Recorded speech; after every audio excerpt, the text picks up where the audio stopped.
Welcome to the Daily Devo. My name is Grant, and today we're talking about holy living and readiness. We're going to be starting off in 2 Peter chapter 3, verses 11 through 14. Since everything will be destroyed in this way, what kind of people ought you to be? You ought to live holy and godly lives as you look forward to the day of God and speed its coming. That day will bring about the destruction of the heavens by fire, and the elements will melt in the heat.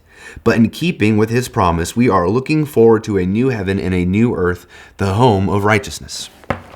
When I read this passage and was preparing this Devo, the first thing I thought of was my very first beach vacation as a kid. I grew up in the middle of Illinois, so there weren't exactly a lot of beaches around, and I've been told that if a beach is on a lake, it's not a real beach. If you disagree, that's my wife's opinion, so I got to hold to it. But I remember I was really little, I was about 7 years old, and we went to Florida with my grandparents. And while we were there, we got to go to the beach. And I had seen the sand and the beach in videos, and I had sand like at home in a turtle sandbox, if anybody remembers those. And my twin sister and I, we would build things and all that stuff, and it would still be there the next day. As long as we kept the sand moist, we could build whatever, and it would be there the next day. And so my sister and I, we're going to build a sand castle. So we start building this sand castle with all of its towers and, of course, an incredible moat that I imagined was full of alligators that could spit lava and all those things. And no one really taught me that there's a thing called a tide and that it rises over time. And I remember we build this sand castle and the tide got closer and closer and closer.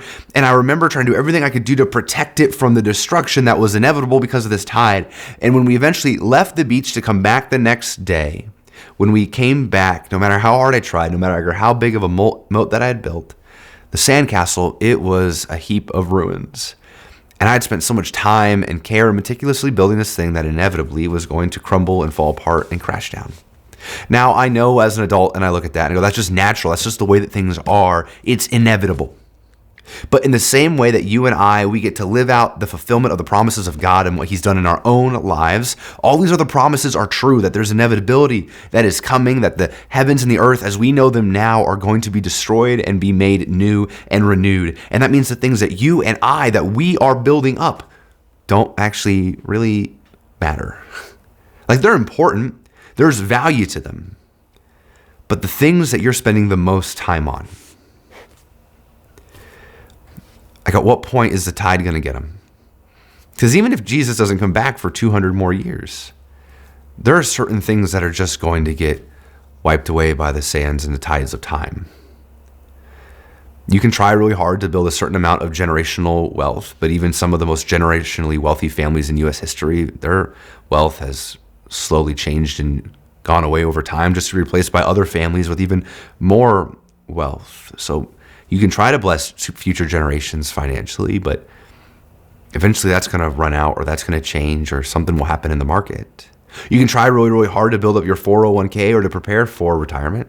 You can try really, really hard to collect that thing that you really love, to go to all the different baseball stadiums you want to go to, but even MLB is expanding. So at some point there's going to be another stadium you got to go to. Like, everything that you and I want to do and that we want to accomplish, there's a certain level of, well, how important is it really in the grand scheme of things? Because there's this incredible gift that God has given us. He's given us all these different gifts and talents and abilities, and he's given us the opportunity to say, hey, do you want to go and build your own kingdom with them, or do you want to go and build something incredible that's eternal? To use your gifts, talents, and abilities to build up the kingdom of God, that as you share and proclaim the truth of the good news, as you honor him, as you love one another well, as you go about the day-to-day, the grind of becoming more like Christ, living in his presence and abiding in him and sharing the truth of who he is, you are actually storing up something eternal. Eternal. And that rate of return is far greater than anything that you and I can try to build up on our own. And so as we're having these conversations, that there's a new heaven and that there's a new earth, my question to you is, are you living in such a way where you're building for something that will inevitably collapse?